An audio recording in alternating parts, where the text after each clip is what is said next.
John K. dan kawanannya kembali beraksi, yang mengakibatkan 1 orang tewas dan 2 korban lainnya terluka.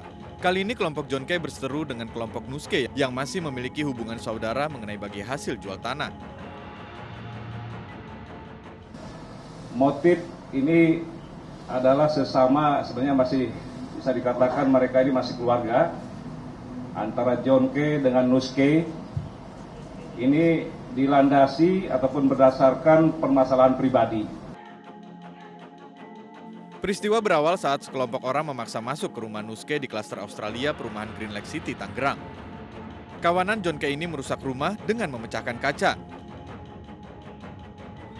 Kerusuhan pada Minggu siang itu menyebabkan 2 petugas keamanan luka-luka serta seorang pengemudi ojek online tertembak di bagian kaki. Sebelumnya di kawasan Duri Kosambi, Cengkareng, Jakarta Barat terjadi penganiayaan yang diduga masih terkait perselisihan 2 kelompok. Justus Korwing Rahakbau, berusia 46 tahun yang diduga anak buah Nuske dianiaya hingga tewas. Polisi langsung bergerak menggerebek tempat tinggal John K. di perumahan Titian Indah, Kota Bekasi, Jawa Barat, Minggu malam. Penggerebekan disambut perlawanan anak buah John K. Banyaknya anak buah John K. membuat polisi melepaskan tembakan.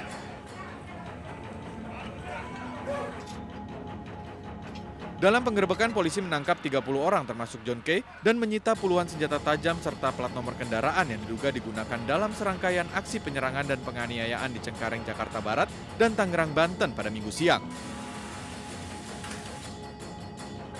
Polisi masih mendalami kasus ini, sementara John K. terancam kehilangan status bebas bersyarat yang didapatkannya Desember tahun lalu dalam kasus pembunuhan pengusaha Tan Hari Tantono pada 2013. Tim Liputan iNews melaporkan.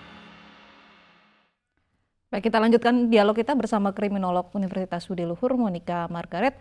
Mbak Monika, tadi Anda sempat menyebut adanya kelompok preman yang terorganisir. Apakah ini yang menjadi penyebab begitu seperti kelompok John K. ini sulit untuk diberantas?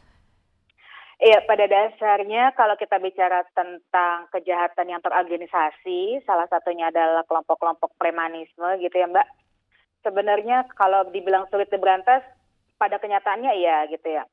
Jadi ini perlu mendapat perhatian yang lebih khusus lagi dari negara gitu ya, terutama aparat-aparat penegak hukum, bahwa kenapa sih kasus seperti ini tuh terulang lagi gitu. Bahkan sudah beberapa kali John K-nya sendiri beserta dengan anak-anak buahnya mendapatkan hukuman di dalam penjara gitu. Tapi ternyata itu pun tidak bisa memberikan efek jera bagi mereka gitu. Jadi saya rasa ini ada semacam budaya yang dalam tanda kutip yang memang harus dilanggengkan oleh kelompok-kelompok tersebut gitu ya. Karena tujuannya itu tadi, biasanya orang membentuk sebuah organisasi kejahatan ya pasti tujuannya untuk melakukan kejahatan. Apapun itu kaitannya pasti tujuannya untuk melakukan kejahatan. Ada kepentingan tertentu yang akan mereka perjuangkan dalam kelompok mereka. Ya. Kalau kita lihat korban penganiayaan ataupun korban yang justru juga terimbas akibat kasus ini, ada petugas pengamanan yang tidak ada kaitannya dengan 2 kelompok K ini. Apa catatan Anda soal ini? Oke, sebenarnya kan para anggota pengamanan itu sendiri atau bahkan ojol ya, salah satu driver ojol saya tahu infonya terkena tembakan juga oleh kelompok John K. Itu ya karena mereka berada pada posisi yang pada saat itu memang kalau yang pengamanan pasti sifatnya memang mereka pasti akan melakukan pengamanan setiap waktu, setiap saat di lingkungan tersebut. Nah jadi mereka dianggap si petugas pengamanan ini mungkin dianggap sebagai penghambat aja karena kan mungkin sempat menghalangi kelompoknya John K untuk masuk ke dalam lingkungan perumahan tersebut. Nah kalau si driver ojol ini mungkin karena mereka ingin memberikan kelompok si John K ini ingin memberikan teror gitu, semacam bahwa pembuktian bahwa mereka bisa menyerang siapa saja orang-orang yang akan mengetahui keberadaan mereka pada saat melakukan aksi tersebut, semacam teror kepada kelompok si Nus K-nya sendiri. Anda melihat kelompok John K ini sepertinya ingin menunjukkan bahwa eksistensi dirinya dan juga kelompoknya begitu dengan penyerangan ini. Iya, sebenarnya kan setelah lama menjalani penghukumannya di dalam lapas Nusa Kambangan gitu kan ya, John K ini mungkin gitu ya, kita bicara mengenai kepentingan pribadi atau kepentingan kelompok tadi Mbak, mungkin kurang pamor, eksistensinya tidak begitu terlihat lagi gitu kan. Dan dengan adanya sengketa mengenai jual beli tanah ini, John K ingin membuktikan bahwa eksistensi dia dan kelompoknya dia itu masih tetap ada sampai sekarang gitu. Baik, baik. Mbak Margaret, kita lihat dulu ini ada informasi pertikaian keluarga Kay ini diawali atas kesalahpahaman dan saling tantang melalui pesan singkat antara John Kay dan Nus Kay. John Kay disebut mempermasalahkan pembagian hasil penjualan tanah.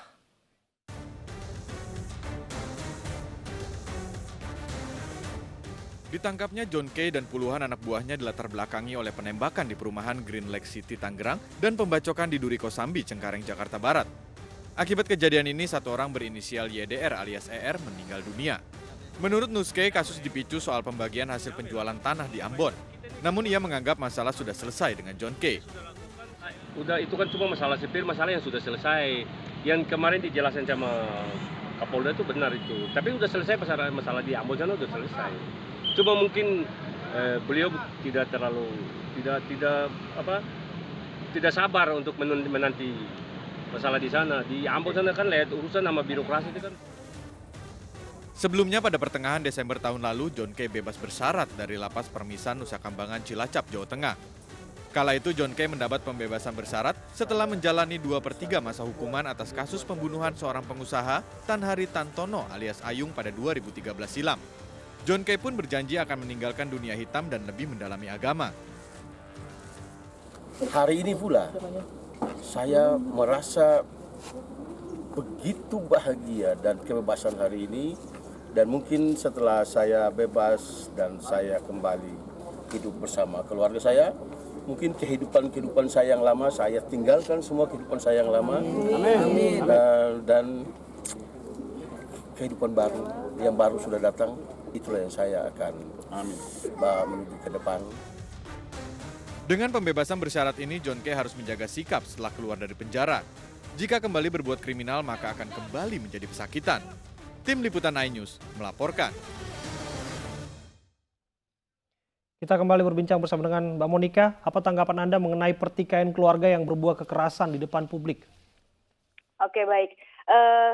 Biasanya ya ketika sebuah atau seorang calon-calon pelaku kejahatan gitu ya Mas ya, itu tidak terlepas dari kita lihat masa lalu mereka ketika mulai dari kanak-kanak, remaja, dewasa hingga sekarang ini gitu ya.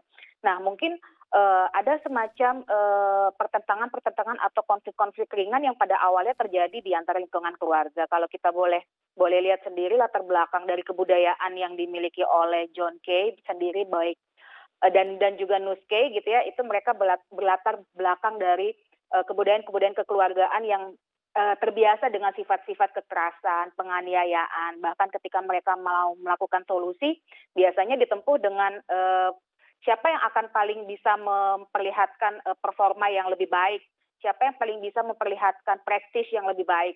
Mungkin konflik-konflik kecil yang tadinya dianggap adalah sebagai penunjuk eksistensi ternyata meningkat kembali bahwa mereka merasakan bahwa pamor siapa yang lebih berkuasa, siapa yang lebih terkenal, siapa yang lebih populer gitu. Saat keluar dari penjara, John Kay sempat berbicara bahwa ia ingin mendalami agama, namun akhirnya begitu kembali lagi berbuat kriminal, bahkan melakukan upaya pembunuhan begitu. Apa yang Anda lihat dari sini? Apa yang bisa membuat seseorang begitu hingga akhirnya terjerumus kembali? Oke, baik. Sebenarnya sedikit di akhir 2019 kemarin juga sebenarnya saya mengunjungi Lapas Nusa Kambangan sendiri. Namun pada saat itu saya nggak kebagian ke Lapas Permisan yang di mana John Kay menjalani penghukumannya. Nah, tapi dari cerita teman-teman di sana bahwa memang pada waktu dia menjalani penghukuman selama di Lapas Nusa Kambangan, memang John Kay terlibat aktif dengan kegiatan-kegiatan ibadah gitu ya. Bahkan keluar dari pernyataannya beliau sendiri bahwa dia ingin berubah, istilahnya ingin tobat gitu. Tapi balik lagi Mbak, ternyata mungkin karakter kriminalnya John Kay ini sendiri tidak akan memuncak gitu ya, tidak akan akhirnya melakukan kejahatan yang akhirnya tambah lebih menyeramkan lagi atau tambah lebih mengesankan lagi gitu ya. Kalau ternyata tidak ada hal-hal yang dianggapnya sebagai penghambat, pengganggu atau dianggap sebagai masalah untuk si John Kay-nya sendiri.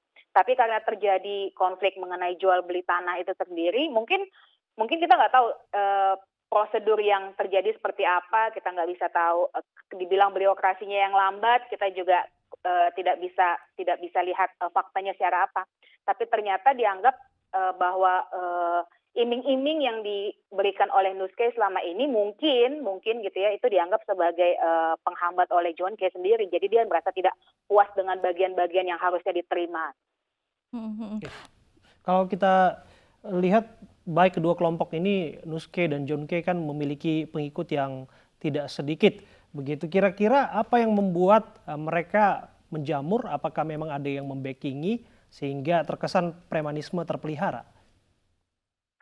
Kalau untuk bicara ada yang membackingi, kayaknya bukan kapasitas saya sampai ke situ gitu ya Mas. Cuman di dalam organisasi kejahatan itu sendiri, itu tadi mereka tujuannya adalah untuk melakukan aksi kejahatan. Bagaimanapun juga ketika ada hal-hal yang dianggap merugikan mereka, yang dianggap mengintimidasi mereka, yang dianggap tidak memberikan sesuatu yang layak untuk mereka terima, itu akan dianggap sebagai musuh, itu akan dianggap sebagai lawan, dan itu harus dituntaskan, harus dihabiskan dengan alasan supaya mereka bisa tetap melanjutkan tujuan-tujuan organisasi kejahatannya itu sendiri gitu. Bahkan mungkin mereka merasa bahwa kalau bisa gitu ya, di dalam zona-zona tertentu atau di dalam wilayah-wilayah tertentu hanya kelompok mereka saja yang berkuasa dan bisa melakukan aksi kekerasan dibalut dengan tingkah laku yang mungkin manusiawi, mungkin seperti itu. Terima kasih untuk waktunya berbincang bersama kami, Monica Margaret, kriminolog dari Universitas Budi Luhur.